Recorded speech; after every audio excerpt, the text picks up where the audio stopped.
cristãos, povo de Deus, foram colocados no mundo, e Deus nos dá esse tempo de vida da nossa conversão até o último dia, para que nós sejamos estes mensageiros que levam boas notícias de uma terra distante para aqueles que estão desesperados, sem força, sem ânimo, cansados e sobrecarregados neste mundo.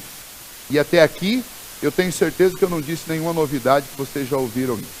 Mas então nós vamos para a terceira parte deste texto, que é o versículo 26.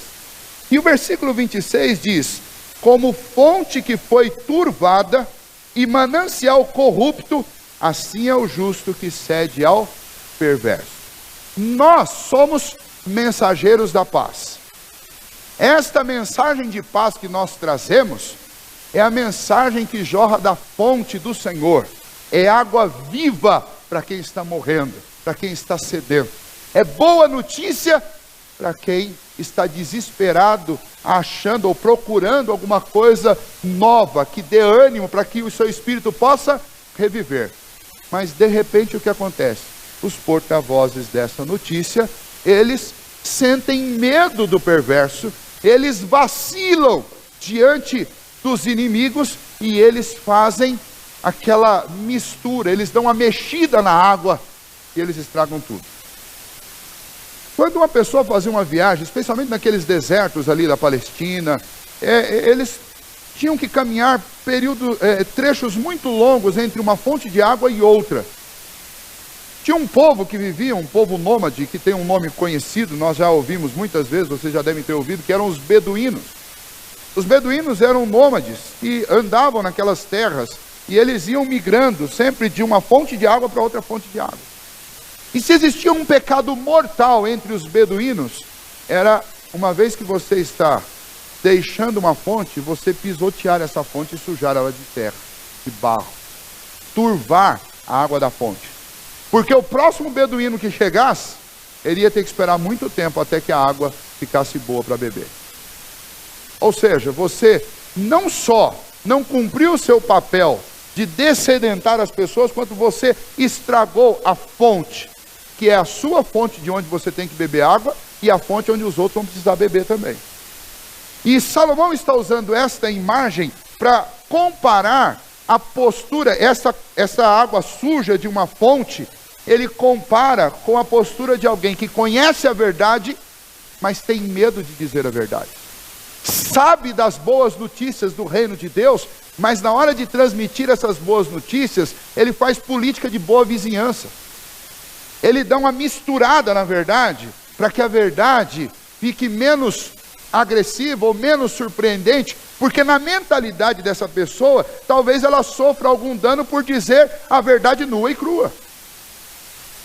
E infelizmente, o que esse texto está dizendo é que esta corrupção é uma corrupção daqueles que são justos, ou seja, daqueles que conhecem a Deus e que deveriam zelar para que a fonte seja sempre limpa, límpida, boa para beber, mas ao invés de fazer isso, por medo de perderem amigos, por medo de perder reputação, por medo de perder a sua influência, por querer agradar todo mundo, querer ser o cara legal com todo mundo, por fazer política de boa vizinhança. Sabe o que é política de boa vizinhança?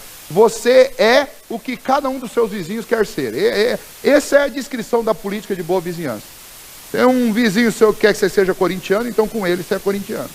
Mas o outro vizinho é São Paulino, quer que você seja São Paulino, para agradá-lo, com ele você é São Paulino. Ou seja, política de boa vizinhança, você é tudo com todos. Isso funciona? Não funciona. Conversando de política, quando você conversa com um esquerdista, você é esquerdista. Quando você conversa com um direitista, você é direitista. Falando sobre religião, você conversa com o espírita, você concorda com o espírita. Você diz, não, é isso aí mesmo. Conversando com um católico, você concorda, é isso aí. Conversando com um pentecostal, você diz, é isso daí. Ou seja, você é uma fonte turva. É uma fonte de água remexida. Você vive andando em cima dessa fonte e sujando a água o tempo inteiro. Ela não serve nem para você e também não serve para os outros, porque é uma fonte de água suja. E nós temos que tomar muito cuidado, porque o que esse texto de Provérbios está nos alertando é, não suje a fonte. O nosso dever é zelar para que esta fonte esteja sempre límpida para as outras pessoas.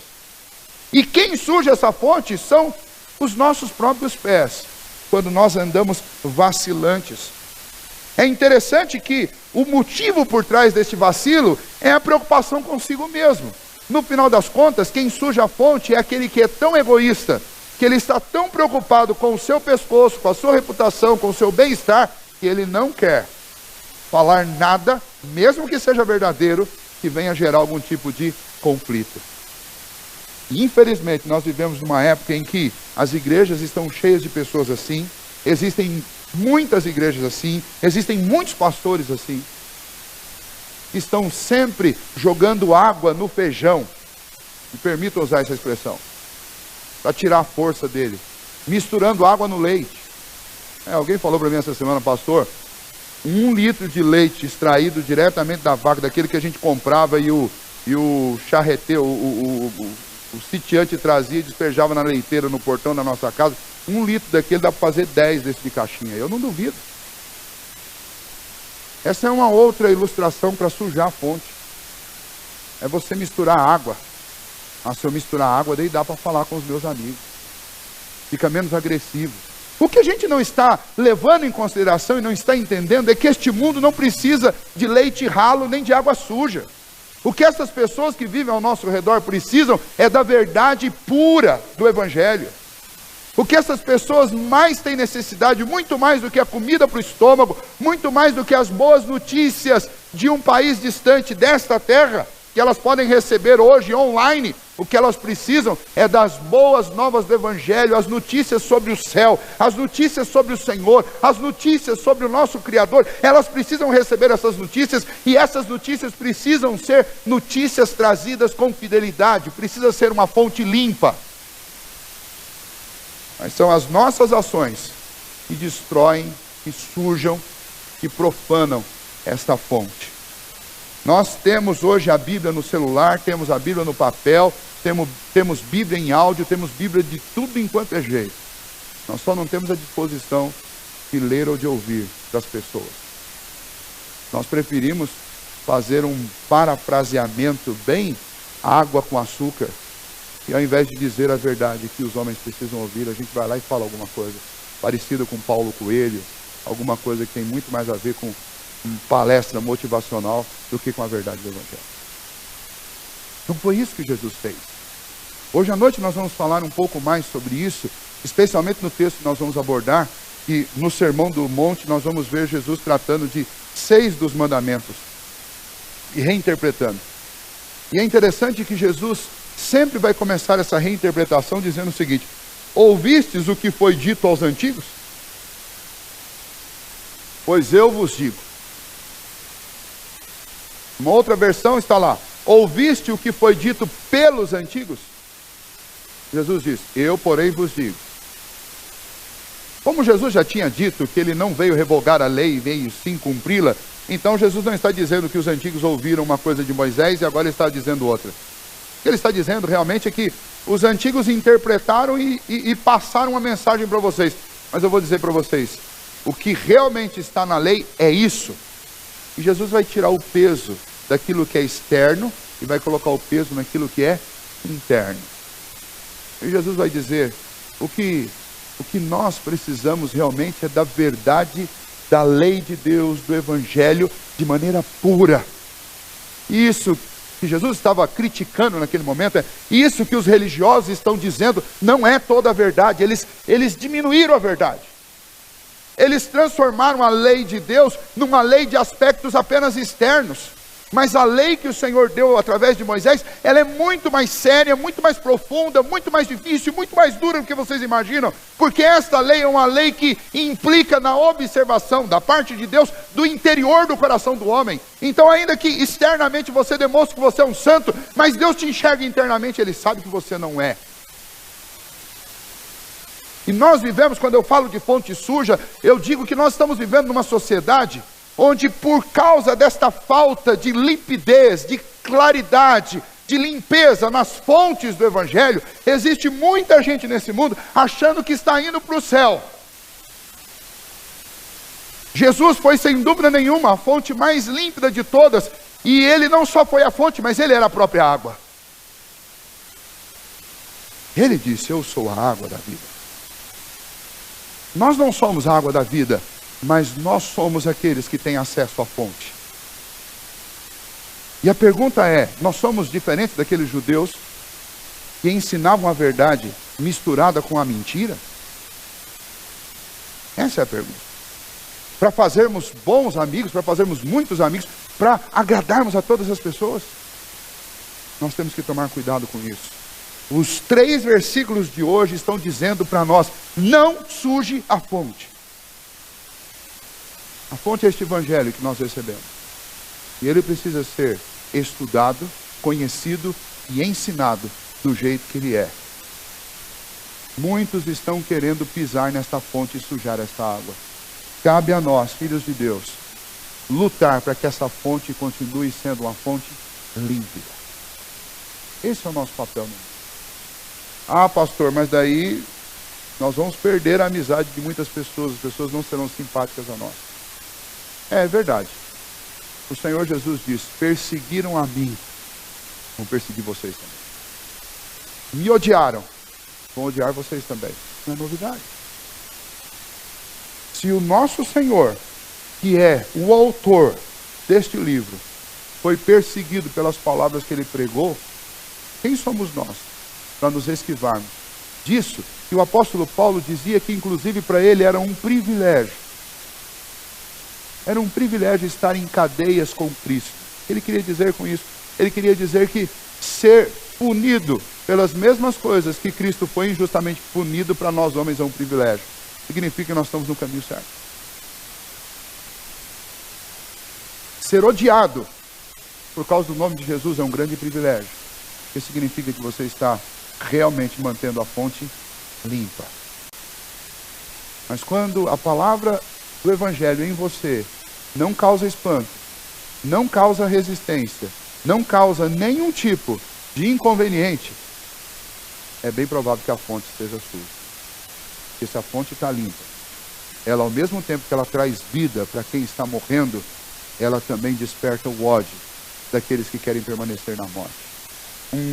Uma grande exortação do Senhor Jesus para as nossas vidas está em Mateus capítulo 24, versículos 13 e depois 42 a 51. O Senhor Jesus está falando sobre os últimos dias, sobre as tribulações, as dores daqueles dias. E diz as seguintes palavras, Mateus 24, primeiro versículo 13: aquele, porém, que perseverar até o fim, esse será salvo. A nossa vida como cristãos, ela exige de nós perseverança. E agora veja a partir do 45 até o 51. Quem é, pois, o servo fiel e prudente, a quem o Senhor confiou os seus conservos para dar-lhe o sustento a seu tempo? Bem-aventurado aquele servo a quem o seu Senhor, quando vier, achar fazendo assim. Em verdade vos digo que lhe confiará todos os seus bens. Mas se aquele servo, sendo mau, disser consigo mesmo: meu senhor demora-se, e passar a espancar os seus companheiros, e a comer e a beber com ébrios, virá o Senhor daquele servo um dia em que não o espera, e em hora que não sabe, e castigá-lo-á, lançando-lhe a sorte com os hipócritas. Ali haverá choro e ranger de dentes. O que o Senhor está dizendo é: nós somos os servos do Senhor.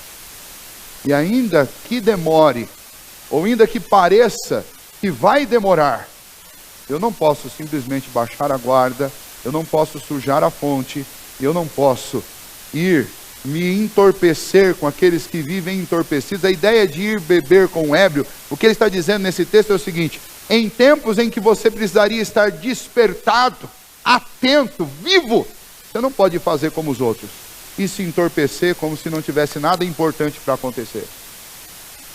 Nós não sabemos o dia e nem a hora que o Senhor Jesus vem.